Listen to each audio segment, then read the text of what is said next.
नमस्कार, मैं विलास Urkude supreme power news से और अभी मैं हूं हाउसिंग बोर्ड कॉलोनी वारासुनी तहसील में।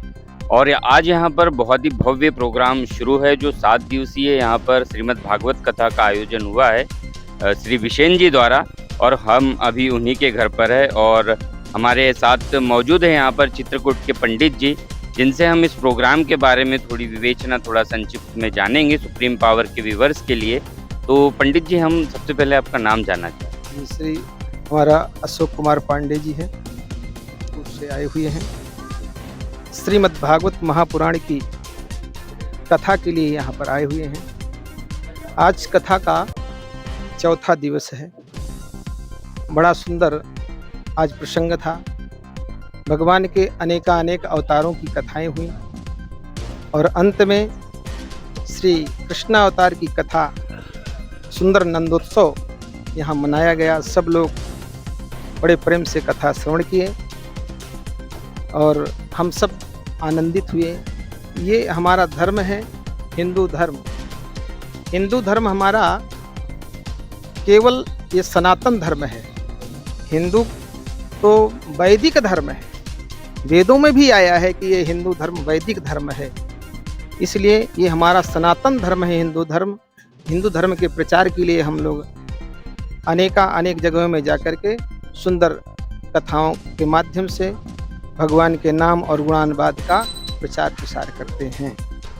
तो पंडित जी, आज यहाँ पे तीसरा दिन था, ये आज चौथा दिन था और 3 दिन ये भागवत कथा जो है चलेगी। 7 दिन तक ये कथा प्रवाह चलेगा। 7 दिन तक ये कथा है। तो आज के युवाओं के लिए आप इस मंच से क्या कहना चाहेंगे, क्या मैसेज देना चाहेंगे? आज की युवाओं को क्या कहना चाहेंगे, धर्म के बारे में क्या जागरूकता देना चाहेंगे? जितने युवा समुदाय है सब अपने धर्म से चलेंगे तभी ये हमारा सनातन धर्म चलेगा, हमारी पृथ्वी चलेगी। क्योंकि भागवत में भी लिखा हुआ है कि जब तक युवा जागृत नहीं होंगे तब तक ये हमारा सनातन धर्म जागृत नहीं होगा। इसलिए युवाओं को तो जागना अति अनिवार्य है। जैसे आप अभी चित्रकूट उत्तर प्रदेश से यहाँ पर आए हैं, तो यहाँ पर अभी चौथा दिन है आज इस कथा का। तो आपको यहाँ का माहौल देख के, यहाँ के लोग देख के भक्तिमय है कि नहीं? यहाँ के लोग भगवान पे क्या आस्था रखते हैं, आपको क्या समझ में? यहाँ के तो जितने लोग हैं, जितने भक्त हैं, सब भक्त एकदम भक्ति में विभोर होकर के कथा सुनते हैं। बड़ा आनंद आता है जब हम कथा सुनाते हैं। सब एकाग्र चित्त होकर के कथा सुनते हैं। इसका मतलब है एकाग्रता है, इसका मतलब है कि भक्ति है। जिसके पास एकाग्रता होती है उसके पास भक्ति होती है। बहुत बहुत धन्यवाद पंडित जी। और हमारे साथ इसी मंच पर मौजूद है विशेन जी, जो इस कार्यक्रम के आयोजक है। हम इनसे जानेंगे कि ये आयोजन कैसे सोचा इन्होंने, कैसे किया और क्या सोचकर किया इन्होंने। मैं देवराज विशेन सेवानिवृत्त शिक्षक हूँ। मेरे निवास स्थान कालीस टोला सिकंदरा हाउसिंग बोर्ड कॉलोनी में दिनांक 15/1/2025 से श्रीमद् भागवत महापुराण का आयोजन किया गया है। पिछले वर्ष भी शिव महापुराण का आयोजन किया गया था। अब ये कार्यक्रम सतत 22 तारीख तक के चलेगा, ये श्रीमद् भागवत महापुराण। तो आपको कैसा लग रहा है पंडित जी द्वारा जो यहाँ पर प्रवचन किए जा रहे हैं, कैसा, क्या आनंद की अनुभूति हो? हमारे पंडित आचार्य पंडित अशोक कुमार पांडे जी चित्रकूट से पहुँचे हुए, इनके द्वारा बहुत अच्छे गहन इससे समझाया जा रहा है और प्राय सभी लोगों को समझ में भी आ रहा है। हमारे आचार्य श्री विमल मिश्रा जी है।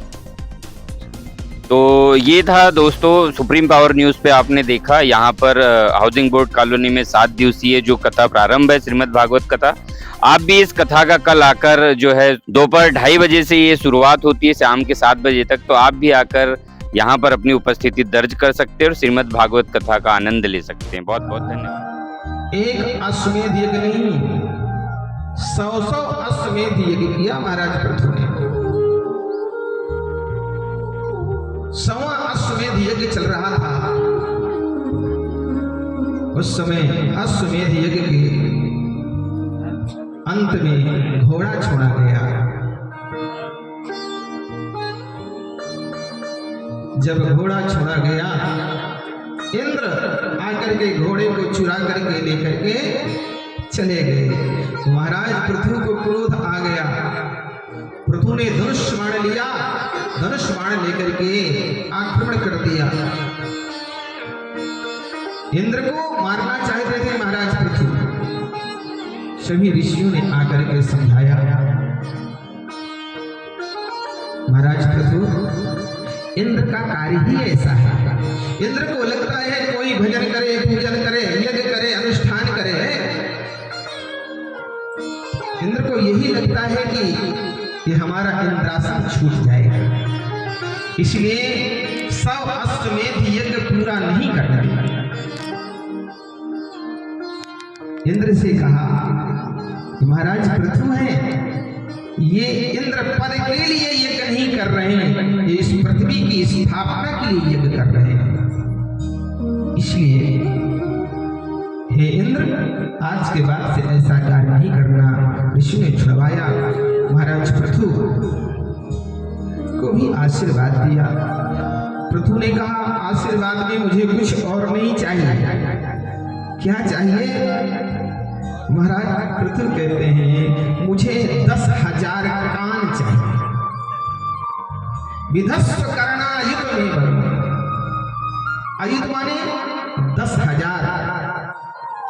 मुझे एक कान की जरूरत नहीं, 10,000 कान। अगर कान लग जाएंगे 10,000, कैसा लगेगा? मानो कहना चाहते हैं ये कान की छतरी नहीं चाहिए, कान का छत्ता नहीं चाहिए, मुझे कान 10,000 कानों की सुनने की शक्ति चाहिए और कुछ नहीं चाहिए, जिससे मैं घर बैठे कथा सुनता रहूं भगवान की। इतनी बड़ी शक्ति दे दीजिए। इस प्रकार से महाराज पृथु ने सुंदर शक्ति को प्राप्त किया, भजन करने लगे। हम सबको महाराज पृथु ने सिखाया। क्या सिखाया? अगर पृथ्वी धरातल को जाने लगे तो सब लोग मिलकर के भगवान का भजन करो। भगवान के तप से, भजन से, यज्ञ से, अनुष्ठान से ही ये पृथ्वी स्थापित हो सकती है, नहीं तो धरातल को चली जाएगी। इन्हीं के वंश में महाराज बेन हुए। बेन तो यज्ञ करते तो निरपराध जीवों की हत्या करते। किसी ने कह दिया कि बलि चढ़ाना उत्तम होता है, अष्ट बलि, नर बलि, तो ये तो अष्ट बलि देना प्रारंभ कर दिया। तब नारद जी आकर के समझाते हैं, अरे प्राचीन वर्षी, अरे राजन, ये तुम क्या कर रहे हो? जीवों का बलिदान करना उचित नहीं है। जिन जीवों का बलिदान कर रहे हो, देखो तुम्हारे मरने के लिए जब तुम यहां से जाओगे, तुम्हें खाने के लिए बैठे हैं, इसलिए ऐसा यज्ञ नहीं करना चाहिए। जो लोग आजकल बलि देते हैं ना, मानो भागवत जी गर्जना करते हैं, ये बलि प्रथा बंद करो। किसी शास्त्र में बलि प्रथा नहीं है। जो जीवों की बलि चढ़ाते हैं, ये बलि नहीं देना चाहिए। बताइए, कोई जगत जननी जगदम्बा अपने पुत्र की बलि लेगी? कुछ लोग काली मैया को बकरा चढ़ाते हैं। ये जगत जननी, उसका एक बेटा है, वो भी जीव है।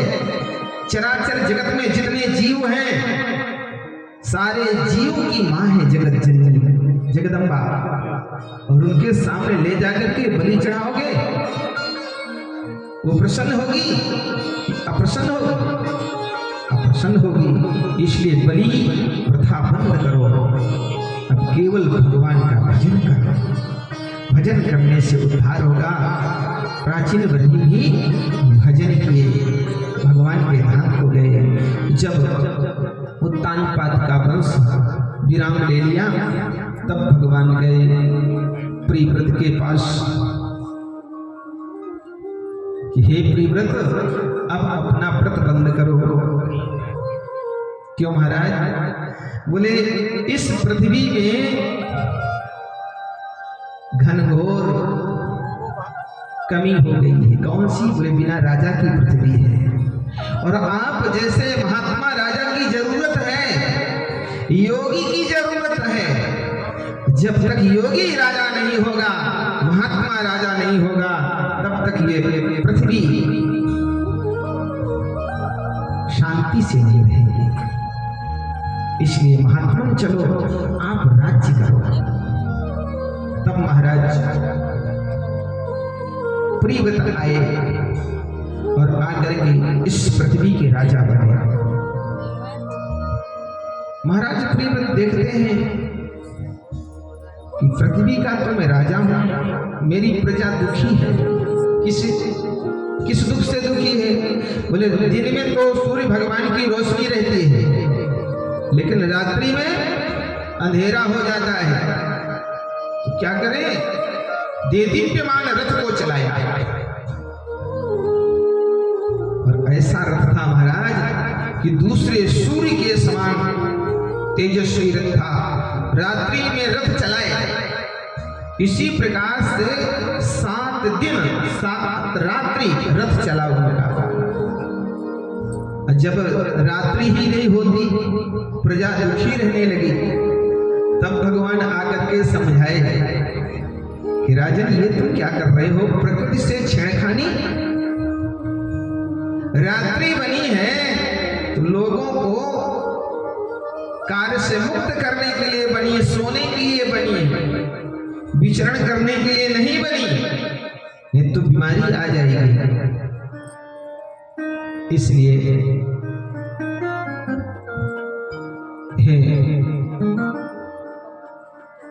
राजन ये आप क्या कर रहे हो? समझाया, रथ को रोक लिया। 7 रात्रि रथ चला तो इस पृथ्वी के 9 खंड हो गए। जितने बार रथ चला, रथ के पहिए से 9 खंड हुए, 7 समुद्र हो गए। जहां जहां से रथ चला प्रियव्रत जी का, वहीं समुद्र हो गया। ये प्रभाव था महाराज प्रियव्रत का।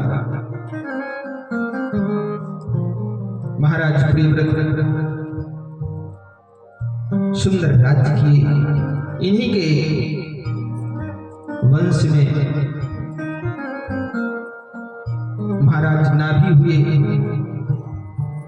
नाभि के यहाँ मेरु देवी से, नाभि की पत्नी का नाम था मेरु देवी। मेरु देवी से सुंदर ऋषभ देव का अवतार हुआ। बोलो ऋषभ देव भगवान की। ऋषभ देव का अवतार हुआ। ऋषभ देव जी भगवान की ही अवतारी हैं। इंद्र की पुत्री का नाम था जयंती। जयंती से विवाह हुआ ऋषभ देव जी का। इसके बाद जयंती से विवाह करने के बाद इनको 100 पुत्र हुए। एक पुत्र नहीं, आजकल तो सिस्टम बन गया है, हम दो हमारे दो, हम दो हैं तो हमारे दो हो जाएंगे। लेकिन महाराज ऋषभ देव जी के 100 पुत्र हुए। हम एक पुत्र में परेशान हो जाते हैं, खर्चा नहीं चलता। लेकिन ऋषभ देव जी के यहाँ 100 पुत्र थे और खर्चा पूरा, पढ़ाई लिखाई स्वयं।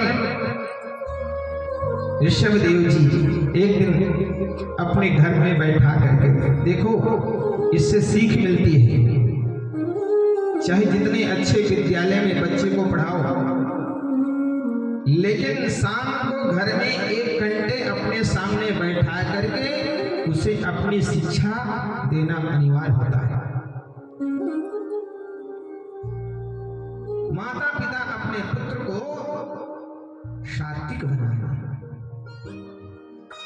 संसार की पढ़ाई लिखाई अच्छी है, डॉक्टर बना दो, इंजीनियर बना दो, लेकिन संस्कार जरूरी है। और संस्कार कौन बनाता है? कन्हैया लाल की जय हो, गोपाल की जय, कन्हैया लाल की जय हो, गोपाल की जय, कन्हैया लाल की जय हो, गोपाल की जय, कन्हैया लाल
कुंज बिहारी की श्री गिरधर कृष्ण मुरारी के गले में वैजयंती माला सजावे मधुर मुरली वाला श्रवण में कुंडल झलकाला नंद के आनंद नंद लाला नंद के नंद प्रियानंद कंद मोहन ब्रज चंद राधिका रमण बिहारी की